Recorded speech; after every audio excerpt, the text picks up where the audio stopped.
Did you know that your body becomes a ticking time bomb every time you scuba dive?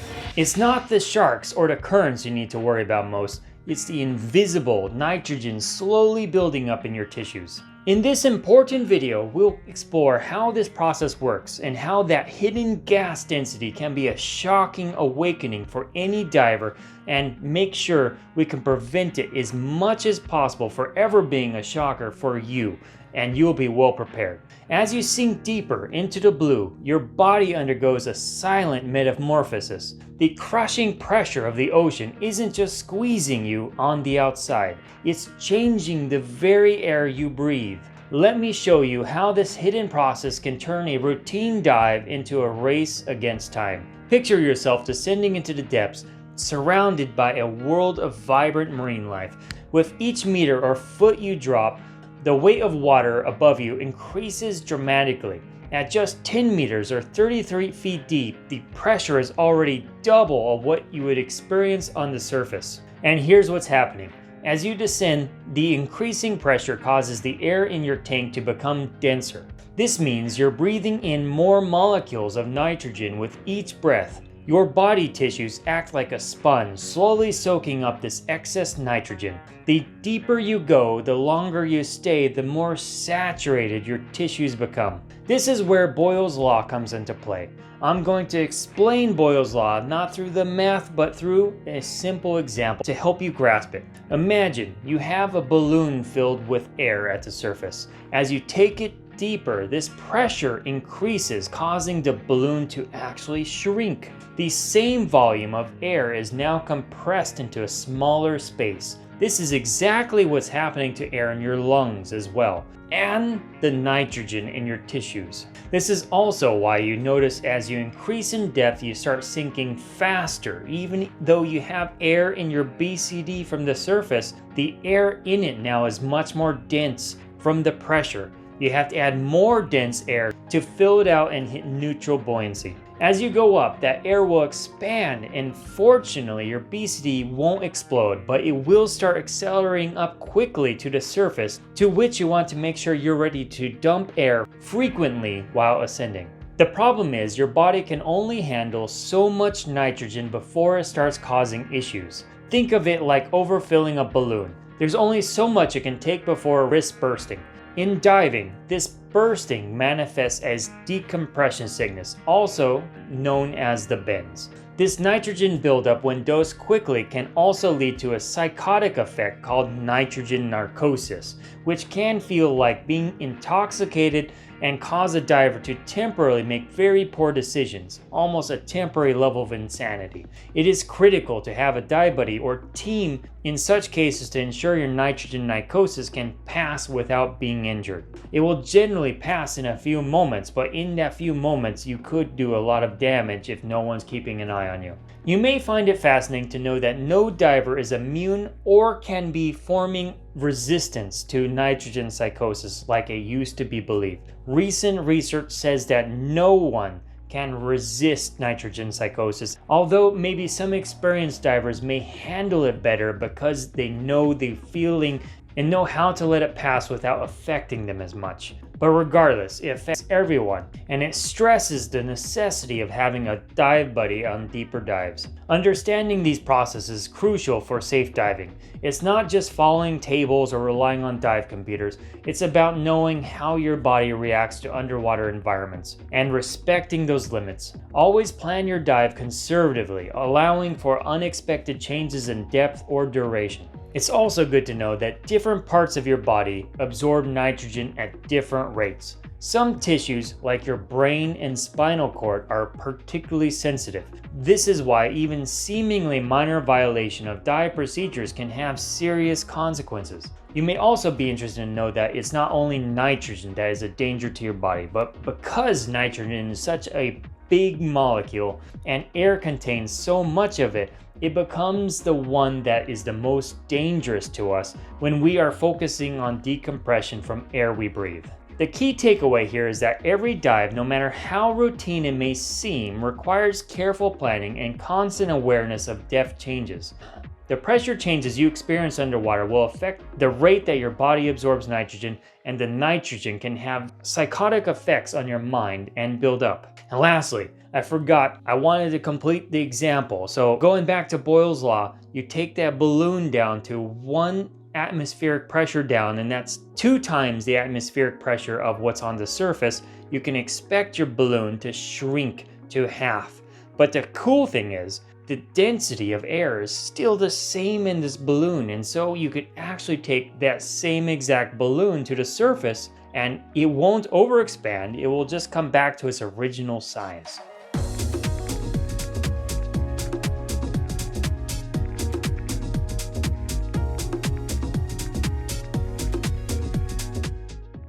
Now that you understand the pressure changes during descent, let's talk about the real danger zone, coming back up. Did you know that some divers have experienced life-altering symptoms up to a day after seemingly uneventful dive? The ocean's grip on your body doesn't loosen just because you've left the water. I learned this lesson the hard way during a dive trip on a liveaboard. Our group had just completed a beautiful wall dive, marveling at the vibrant coral and schools of tropical fish. As we began our ascent, one of my dive buddies, an experienced diver named Mike, suddenly signaled to me that something was wrong. He was grimacing in pain and having difficulty maintaining his buoyancy. As we reached the surface, it became clear that Mike was experiencing something serious. His joints were aching, he felt dizzy, and he was having trouble thinking clearly. These are classic symptoms of decompression sickness. What happened to Mike is a stark reminder of the hidden dangers of ascending too quickly. As you ascend, all of the nitrogen you've absorbed needs to be released slowly and safely. If you come up too fast, it's like opening a shaken soda bottle. The nitrogen forms bubbles in your blood and tissues, causing a range of symptoms from mild joint pain to severe neurological issues. In Mike's case, we immediately initiated emergency procedures. We got him on pure oxygen and called Dan, the Divers Alert Network, and they confirmed with us over the phone his symptoms and that he should immediately go to the nearest hyperbaric chamber. The next 24 hours were critical, as the effects of decompression sickness can worsen over time. Mike did everything right within the recreational dive limits and still experienced decompression sickness, indicating that even amongst the best of circumstances, a good diver can still get decompression sickness. However, these are rare cases, and a lot of divers will call this undeserved bends. Sometimes divers doing things that they shouldn't be will get the bends. Sometimes doing everything right can still get the bends. However, undeserved bends are rare cases, and the training we undergo as divers ensure the greatest probability to prevent decompression sickness. There is still a lot left ultimately for us to understand decompression sickness and how to remove its risks thoroughly and how it interacts with our bodies.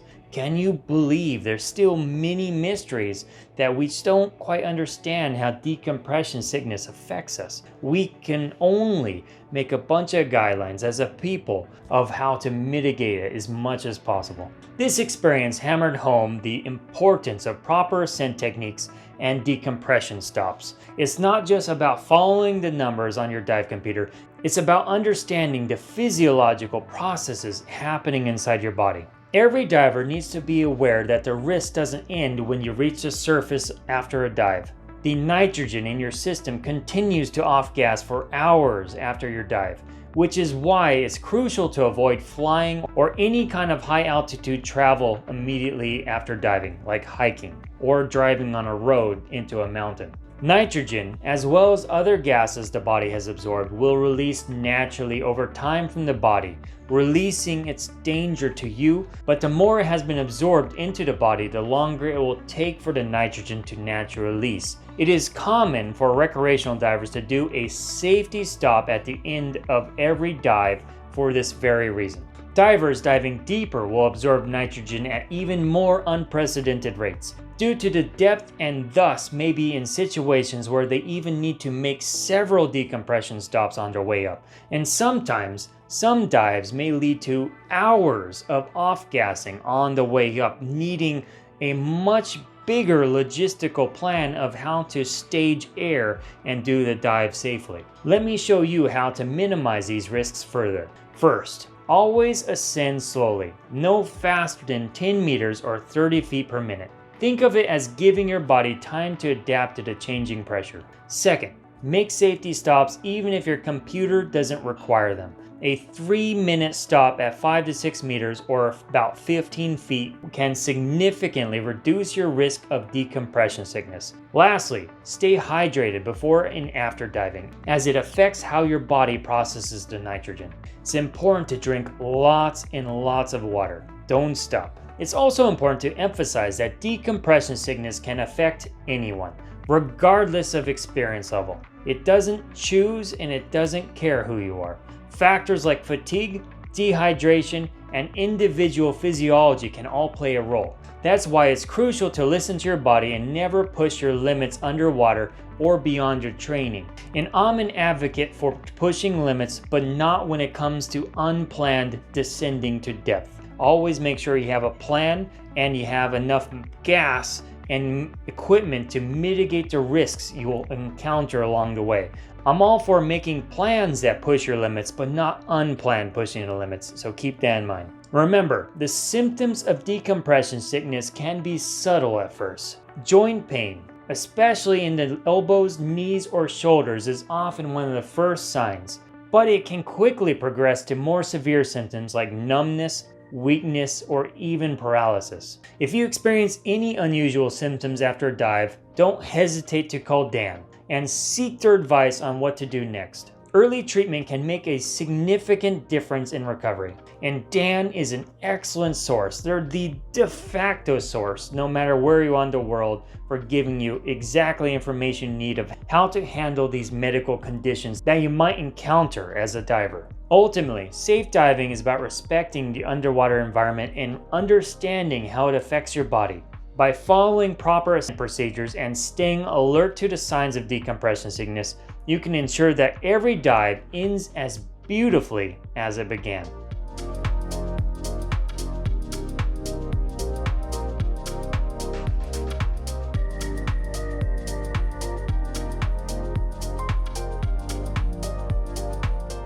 As crucial as proper ascent procedures are, they're just one piece of the diving safety puzzle. There's another danger that doesn't wait for you to surface. It can strike at the bottom of your dive, turning a peaceful exploration into a life-threatening emergency in seconds. Let me show you why even the most vital elements of diving can become your greatest threat. Oxygen, the very gas that sustains us on land, can become the silent killer underwater. It's a paradox that catches many divers off guard. Imagine being at the pinnacle of your dive, surrounded by wonders of the deep, when suddenly your vision begins to blur, your muscles start to twitch, and before you know it, you're fighting for your life. Let me show you how this seemingly impossible scenario can unfold. Picture your body as a finely tuned engine. On land, it runs smoothly on regular gasoline, air. But as you descend into the depths, it's like you're suddenly filling the engine with rocket fuel. At first, everything seems fine, maybe even better than normal, but push it too far and that engine will shake itself apart. Now let's break down what's really happening when oxygen becomes toxic. At the surface, the oxygen in the air is at partial pressure that our bodies have evolved to handle. But as we descend, the partial pressure increases. Past a certain point, our cells can't process the oxygen fast enough. It's like trying to drink from a fire hose that's simply too fast. This is where the concept of maximum operating depth, or MOD, comes into play. Every breathing gas mixture has a depth which it can become dangerous if you breathe from it. For regular air, this is typically around 56 meters or 185 feet. Beyond this depth, the risk of oxygen toxicity increases dramatically. But it's not just about depth. Time is also a crucial factor. Even at shallower depths, prolonged exposure at elevated oxygen levels can lead to problems. This is why technical divers that dive deep often use different gas mixtures for different phases of their dive, carefully managing their oxygen exposure. The effects of oxygen toxicity can be devastating. In its acute form, it can cause seizures underwater and literally your heart to stop beating, a very potentially fatal situation. But there are also other long-term risks associated with repeated exposure to high oxygen levels, including damage to your lungs and central nervous system.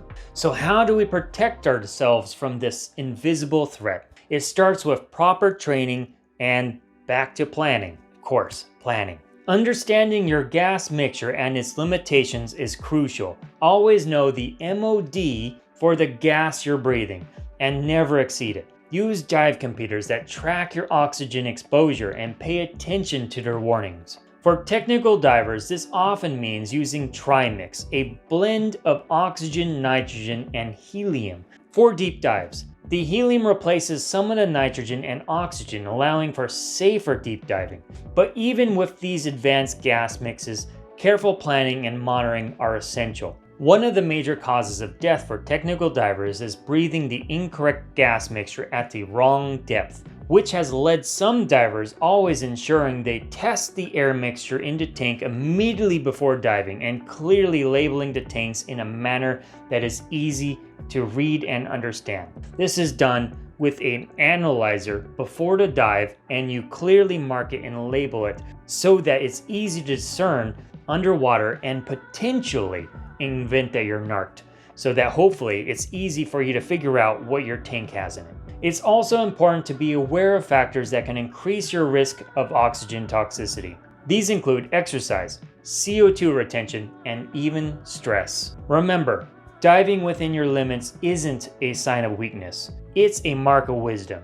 Continuous learning and training are essential for staying safe in this ever-changing environment. As Dan emphasizes, adhering to recommended gas density limits and proper decompression procedures is crucial for preventing complications. Now that you understand the hidden dangers, let me show you how we can push the boundaries of diving even further. In our next video, we'll explore a gas mixture that replaces much of the nitrogen with oxygen. And if you've been paying attention, you know exactly the benefits that brings. It opens up new possibilities for underwater exploration as a direct application of the knowledge we learned from this video. Check that out here, and until next time.